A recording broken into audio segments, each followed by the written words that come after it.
As the Australian government forges ahead with a measure that could force Google out of the country, one lawyer says the proposed code could actually hurt the news publishers it was supposedly intended to protect.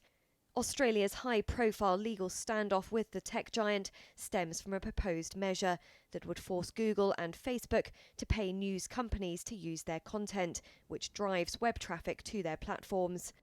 Google said last Friday it would block the search engine in Australia if the move were to go ahead.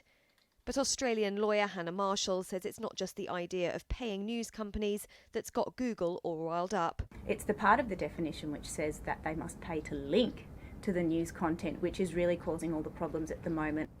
Calling the proposal, quote, absurd, Marshall says it would be unfeasible for the tech giant and it would be harmful to the news publishers themselves if Google were to leave Australia. And that's very valuable to the news publishers. The audience that they get from Google and Facebook is what drives their advertising revenue and which really is what keeps them commercially viable.